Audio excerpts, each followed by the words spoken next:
सबों का स्वागत है इस लर्निंग चैनल पे, लर्निंग ऑन ट्यूब पे। और आज इस चैनल पे हम लोग भारतीय समाज पे विभिन्न कालक्रमों में किस तरह के परिवर्तन आए और हमारी भारतीय संस्कृति और समाज ने किस दूसरे संस्कृति और समाज को किस तरह से परिवर्तित किया और दूसरी संस्कृतियों का हमारे समाज और संस्कृति पर क्या प्रभाव पड़ा, इन सब परिवर्तनों के विषय में पढ़ेंगे। हमारी संस्कृति ने भी दूसरी संस्कृति को सिखाया, विदेशी संस्कृतियों को, और विदेशी संस्कृतियों से भी हमारी संस्कृति ने कुछ सीखा।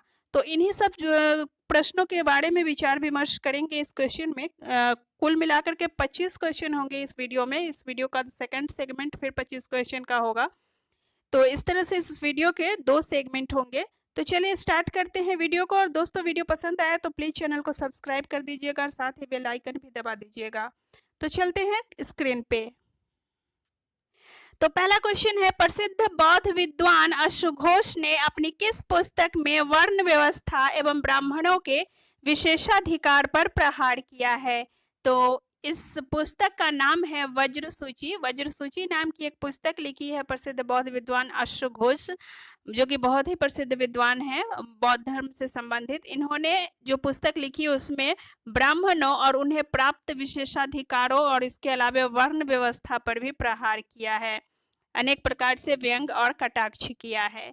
नेक्स्ट क्वेश्चन है, किस ग्रंथ में वर्ण व्यवस्था में सबसे ऊपर ब्राह्मण का उल्लेख न होकर क्षत्रिय का उल्लेख है? यह ग्रंथ है पाली धर्म ग्रंथ। पाली धर्म ग्रंथ ने वर्ण व्यवस्था में सबसे ऊपर ब्राह्मण का उल्लेख न करके क्षत्रिय का उल्लेख किया है। ठीक है। नेक्स्ट क्वेश्चन है, मनुस्मृति में वैश्यों का मुख्य कर्तव्य क्या बताया गया है? मनुस्मृति ने वैश्यों का मुख्य कर्तव्य पशुपालन बताया है। ठीक है। वैसे वर्ण व्यवस्था में वैश्यों का मुख्य कर्तव्य व्यापार एवं वाणिज्य, शिल्पकारी इत्यादि बताया गया है, लेकिन मनुस्मृति में वैश्यों का मुख्य कर्तव्य पशुपालन को बताया गया है। नेक्स्ट है, बौद्ध ग्रंथों में अष्टकोटि विभव पद किसके लिए प्रयुक्त हुआ है? याद रखना है, ये अष्टकोटि विभव, ये अष्टकोटि विभव पद वैश्यों के लिए प्रयुक्त हुआ है। वैश्य जो कि व्यापार वाणिज्य करते हैं, बनिया वगैरह, इन्हें वैश्य कहा जाता था। बौद्ध ग्रंथों में इनके लिए अष्टकोटि विभव नामक एक पद का प्रयोग किया गया है। नेक्स्ट क्वेश्चन है, किस ग्रंथ में स्पष्टतः दासों को आर्य कहा गया है? अर्थशास्त्र में दासों को आर्य कहा गया है, स्पष्ट रूप से उन्हें आर्य ही कहा गया है दासों को। दासों के लिए शूद्र शब्द का प्रयोग नहीं किया गया है। आगे है, वैतनिक अध्यापकों का उल्लेख प्राचीन भारत में किस साहित्यिक स्रोत में आया है? प्राचीन भारत में मनुस्मृति में वैतनिक अध्यापकों का उल्लेख किया गया है, अर्थात वैसे अध्यापक जो कि वेतन लेकर के अध्यापन का कार्य करते थे, वैसे अध्यापकों का उल्लेख किया गया है मनुस्मृति में। और इस मनुस्मृति को किसने लिखा था? तो मनु ने लिखा था। और यह सबसे प्राचीन हिंदू कानून है, एक कोड कह सकते हैं, बिल है, कानून व्यवस्था है, न्याय संहिता है, जो भी कह सकते हैं। ठीक है। नेक्स्ट है, भारत में जिस प्रकार ऋग्वैदिक काल के अंत में समाज का 4 वर्णों में विभाजन किया गया था, उसी प्रकार किस अन्य सभ्यता में समाज का 4 श्रेणियों में विभाजन किया गया था? तो यह सभ्यता थी ईरानी सभ्यता। ईरानी सभ्यता में भी भारत के ही तरह, जिस तरह से प्राचीन भारत में ऋग्वैदिक काल में समाज का 4 वर्णों में विभाजन किया गया था, ब्राह्मण, क्षत्रिय, वैश्य और शूद्र, उसी प्रकार से ईरानी सभ्यता में भी समाज का 4 श्रेणियों में विभाजन किया गया था।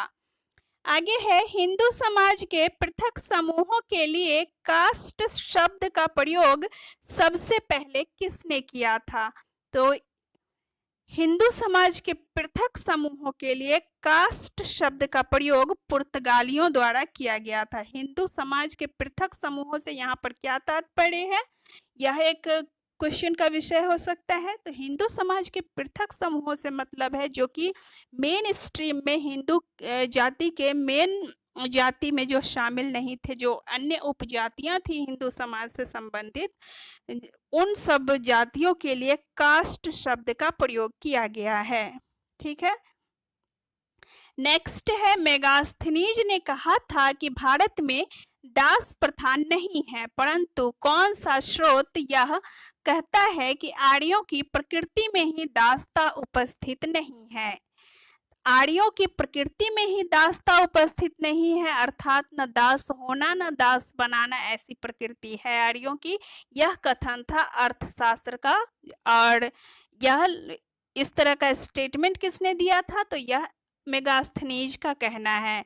और यहाँ पे अर्थशास्त्र है, तो इसके बारे में भी बात कर लेते हैं। अर्थशास्त्र को किसने लिखा था? चाणक्य ने। कुल मिलाकर के 15 अध्यायों में अर्थात 15 अधिकरणों में इसकी रचना की गई है। और अर्थशास्त्र वैसे तो नाम है अर्थशास्त्र, लेकिन इसको इकोनॉमिक्स नहीं समझिएगा, यह एक राजनीति से संबंधित पुस्तक है।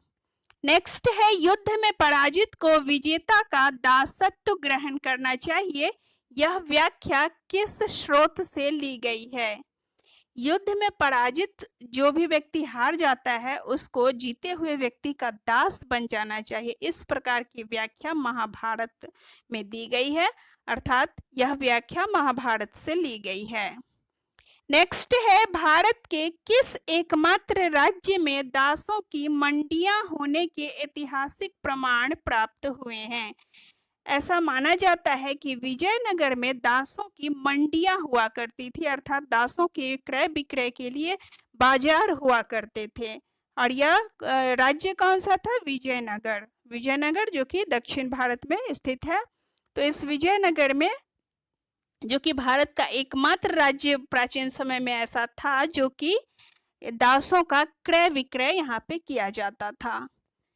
चलते हैं नेक्स्ट क्वेश्चन पे। गोत्र एवं प्रवर किस कालखंड में अस्तित्व में आए? गोत्र एवं प्रवर उत्तर वैदिक काल में अस्तित्व में आए थे। गोत्र और प्रवर उत्तर वैदिक काल में अस्तित्व में आए थे। गोत्र होता है जो कि समान परिवार अथवा समान कुटुंब से संबंधित लोगों को गोत्र कहा जाता है। हालांकि ये गोत्र जो वर्ड है यह गाय से संबंधित है, जो कि पुराने समय में वैदिक काल में जो कि गायों को पालने वाले परिवार से, उस परिवार अथवा उस कबीले से या फिर उस समुदाय से जितने भी लोग बिलोंग करते थे, उस व्यक्ति की उसी सेम गोत्र में विवाह नहीं हो सकता था। तो यह सब नियम थे। चलते हैं आगे। प्राचीन भारत की गोत्र व्यवस्था में मूल रूप से 7 गोत्र ही थे। बाद में एक अन्य 8वें गोत्र की भी स्थापना हुई। यह 8वां गोत्र क्या था? यह 8वां गोत्र अगस्त्य था। ठीक है, अगस्त गोत्र था 8वां। हालांकि प्राचीन भारत में मूल 7 गोत्र ही थे। प्राचीन भारत में जनसंख्या का अनुमान किस आधार पर किया जाता था? प्राचीन भारत में जनसंख्या का अनुमान लगाने के लिए कुटुंब व्यवस्था के आधार पर अनुमान लगाया जाता था। चलते हैं नेक्स्ट क्वेश्चन पे। मिताक्षरा एवं दाय भाग का संबंध किससे है?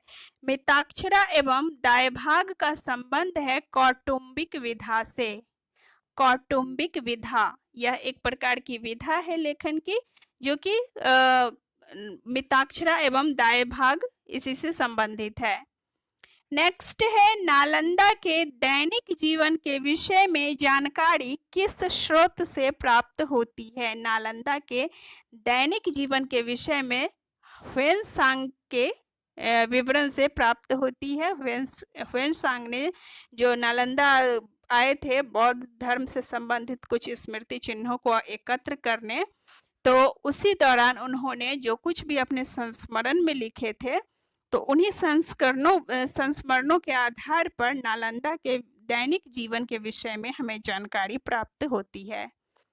आगे है, आसुर विवाह को आपत्ति रहित अनुमति किस व्यक्ति ने दी है? आसुर विवाह को अनुमति दी है कौटिल्य ने। हालांकि उन्होंने इस पर आपत्ति जताई है, आपत्ति रहित अनुमति दी है, आपत्ति उनको नहीं थी इस बारे में। ठीक है, लेकिन विवाह के जो 8 प्रकार थे प्राचीन भारत में, मूलतः विवाह के 8 प्रकार थे, ब्रह्म, आर्ष, प्रजापत्य, दैव, उसके अलावे गांधर्व विवाह और राक्षस विवाह, पैशाच विवाह, इस तरह से 8 विवाह थे। तो जिनमें से 4 विवाह अर्थात ब्रह्म, आर्ष, प्रजापत्य और दैव विवाह को उत्तम और धर्मानुकूल माना गया है, और बाकी के जो 4 विवाह थे जैसे कि गंधर्व विवाह, असुर विवाह, राक्षस विवाह और पैशाच विवाह, इन सबको अनुमति नहीं थी, हालांकि फिर भी लोग जबरन किया करते थे।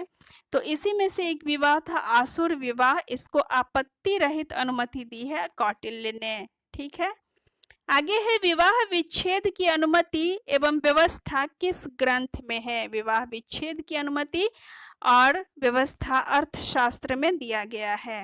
अर्थशास्त्र के लेखक चाणक्य थे। नेक्स्ट है व्यभिचार के प्रसंग में स्त्री की अपेक्षा पुरुष पर दुगुने अर्थदंड की व्यवस्था कौन सा ग्रंथ देता है।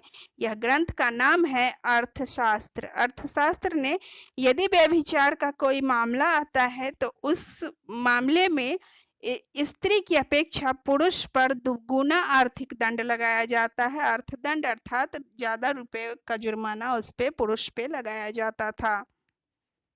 नेक्स्ट है प्राचीन भारत में विधवा विवाह की संभावना को किस स्रोत में स्वीकारा गया है। विधवा विवाह को अर्थशास्त्र में स्वीकारा गया है। ठीक है, नेक्स्ट है प्राचीन भारत में कभी कभी संपूर्ण गांव कर संग्राहकों की कठोरता से बचने के लिए सामूहिक रूप से जंगलों में पलायन कर जाता था। ऐसा उल्लेख किस स्रोत से प्राप्त होता है। ऐसा उल्लेख है जातक कथाओं में, जो कि बुद्ध के पूर्व जन्म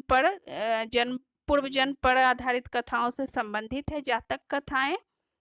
तो इस जातक कथाओं में यह दिया गया है कि पुराने जमाने में, पुराने भारत में अर्थात प्राचीन भारत में कभी कभी पूरा गांव ही कर संग्राहकों से बचने के लिए, अर्थात जो कि टैक्स वसूलने वाले जो कर्मचारी होते थे, राजकीय कर्मचारीगण, उनकी कठोरता से बचने के लिए कभी कभी क्या होता था कि पूरे गांव के गांव लोग ही जंगलों में भाग जाया करते थे, और इसका वर्णन जातक कथा में दिया गया है। नेक्स्ट है भोपाल के निकट स्थित भोजपुर की झील प्राचीन भारत में सिंचाई का महत्वपूर्ण स्रोत थी।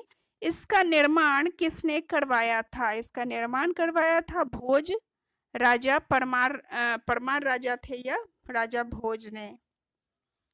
इन्होंने ही भोपाल के निकट स्थित भोजपुर है, भोपाल के निकट स्थित है एक जगह, उसी भोजपुर में एक झील का निर्माण करवाया था, और इस झील का उपयोग सिंचाई के रूप में किया जाता था, सिंचाई के लिए किया जाता था, और इस झील का निर्माण भोज परमार ने किया था।